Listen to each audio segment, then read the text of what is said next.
हम आदि अनादि से आ रहा, हमारा कोई हमको नहीं जानता है। धूप में भी चलता है, आग में भी चलता है, पानी में भी चलता है। जहाँ होता है वही सो जाते हैं, कहीं शमशान में सो जाएंगे, कहीं मसान में सो जाएंगे। ब्रह्मा भी हमारा कुछ नहीं बिगाड़ सकता। हमारे जो समाधि में लगे हैं ना, वो भी साधु उठ के जाग जाएंगे, अब ही नहीं जागेंगे। समय आने के बाद ये होगा कि हम जैसा कर्म करेगा वैसा फल भगवान देगा। कर्म करते चलो, इच्छा मत ढूंढो। कोई जात नहीं है, कोई पात नहीं है, ना हम हिंदू है ना मुसलमान हूँ, हम सनातनी हूँ, ना सिख हूँ ना ईसाई हूँ, हम सनातनी हूँ। जात दो ही है, नर नारी है ना, और इसमें देवता और राक्षस हम दो ही भाई हैं। हरिचंद्र काम किया था वैसे करो, जैसे राम ने किया था वो काम करो। मर्यादा पुरुषोत्तम, माता पिता का सेवा करो। कोई साधु संत आता है, गरीब दुखिया है गांव में, उसका देखो। कब पधारे कुंभ में? अरे भाई हमारे एकदम 15 दिन हो गया कुंभ में।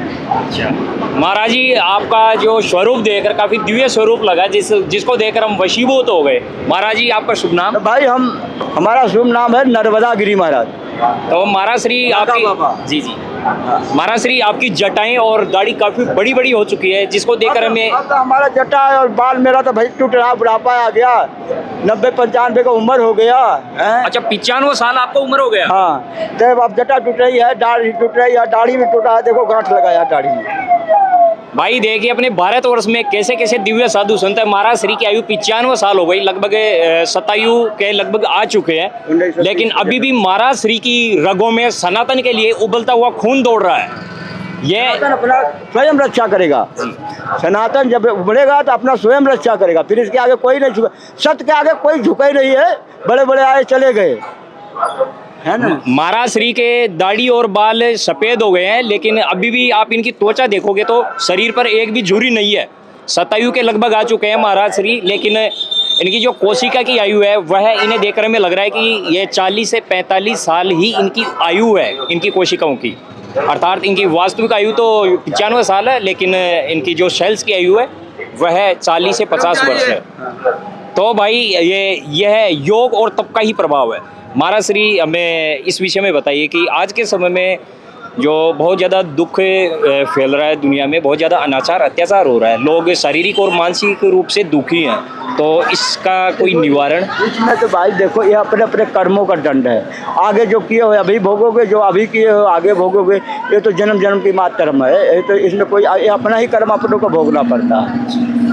जो सा हम कर्म करेंगे उसका फल देगा, ये गीता का ज्ञान भी है। गीता का ज्ञान है ना, कि हम जैसा कर्म करेगा वैसा फल भगवान देगा। कर्म करते चलो, इच्छा मत ढूंढो, देने वाला वो है।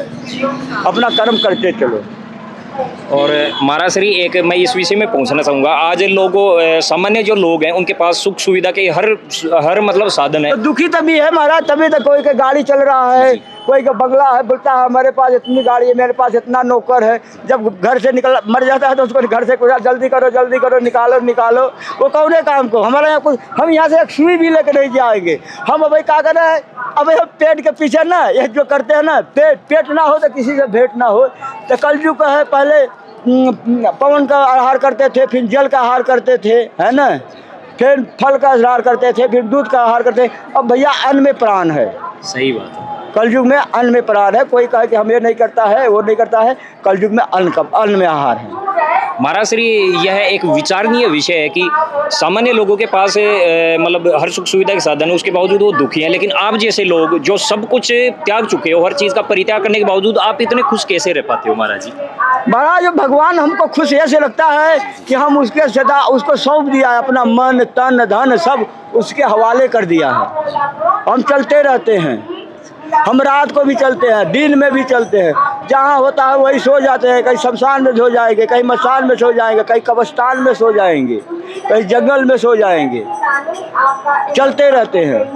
और महाराज श्री आपने काफ़ी तपस्या की होगी, आपको देखकर लग भी रहा है, तो आपकी तपस्या कैसी क्या रही है? आपने कौन कौन सी मतलब कठिन तपस्याएं की है? इस विषय में थोड़ा संक्षेप में भाई तपस्या सबका अपनी अपनी अलग अलग तपस्या है। कोई काली का पूजा करता है, कोई दुर्गा का पूजा करता है, कोई भैरव का पूजा करता है ना, कोई राम का पूजा करता है, कोई कृष्ण का पूजा करता है, कोई 12 रूप भगवान का बहरा धट्टी ढकेल का पूजा करता है, कोई नारसिंह का पूजा करता है।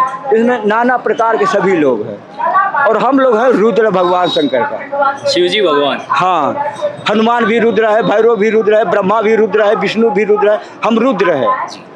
है ना। ब्रह्मा भी हमारा कुछ नहीं बिगाड़ सकता। जब वो अहंकार करता है तो सोहा कर देता है भगवान शंकर। जब वो ज़्यादा अथवा में किया तो भैरव अहंकार कर दिया था तो उसका भी कर दिया, 2 ही मस्तक रह गया, ब्रह्मा 3 रह गया, 2 मस्तक काट दिए और जाके काशी का कोतवाल बन गया भैरव बाबा।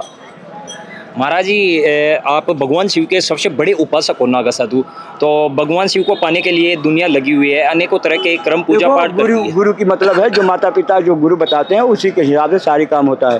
अब हम इसमें आते हैं तो हमारे गुरु जो हैं भगवान विष्णु हैं, दत्तात्रेय भगवान। सनातन धर्म को प्रचार सबको आप प्रचार करो कि सनातन धर्म रहो, सब धर्म रहना जो भारत को, लेकिन अपना धर्म ना छोड़ो। अच्छा, तो महाराज श्री आप यहाँ पर आए हो तो आपने कुटिया नहीं बनाई क्या यहाँ पर? हमारे को कुटिया नहीं भाई, हमारे को कुछ मिल में नहीं गया तो क्या करेंगे हम। तो देखो ऐसा ही तो है, मेरे पास क्या है, अपना सोया रहता है, भक्तों को पता है कोई आ गया जल्दी दे गया, अपना काम हो गया। अब जो बनेगा वो जाके अखाड़े में अपना पुकार कर देंगे।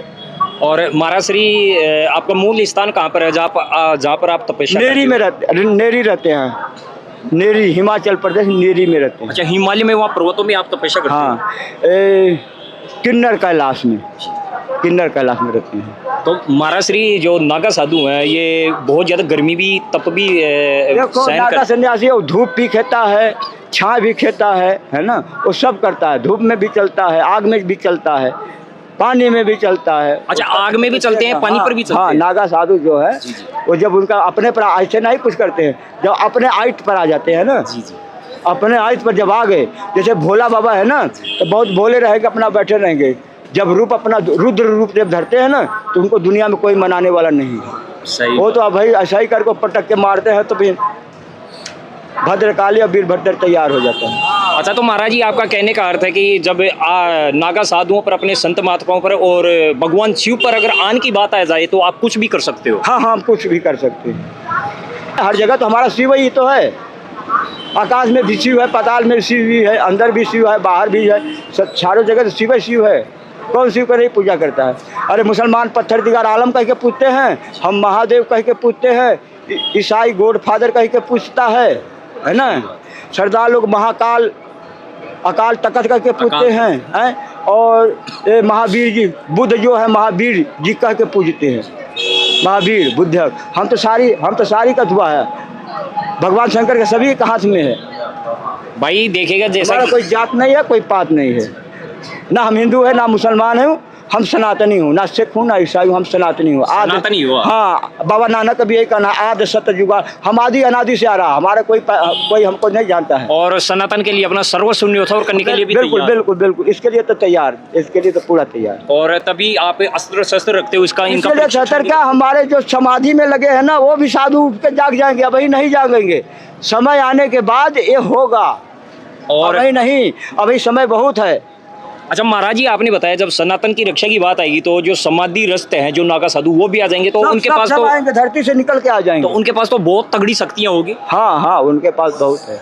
बड़े बड़े हमारे ऐसे नागा साधु बने हैं, ऐसा बहुत की काम किए हैं भाई। देखिएगा जैसा कि हम आपको बताते आ रहे हैं कि अपने जो साधु संत विशेषकर नागा साधु हैं, इनके पास अनेकों दिव्य शक्तियां होती हैं, लेकिन ये अपनी दिव्य शक्तियों का प्रदर्शन समय आने पर ही करते हैं। हालांकि शारीरिक रूप से काफ़ी मजबूत होते हैं, लेकिन दिव्य शक्तियों का प्रदर्शन ये समय आने पर अथवा सनातन की रक्षा का समय आता है तभी ये उनका प्रदर्शन करते हैं। और भाई जात दो ही है ना, जात दो ही है, नर नारी है ना, और इसमें देवता और राक्षस हम 2 ही भाई हैं।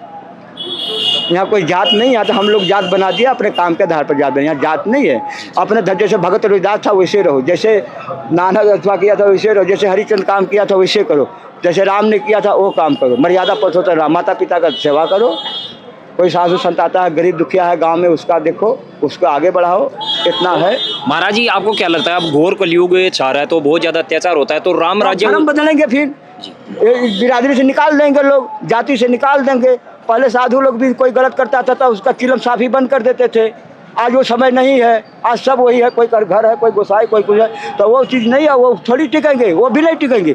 समय आने के बाद सब खत्म होना है।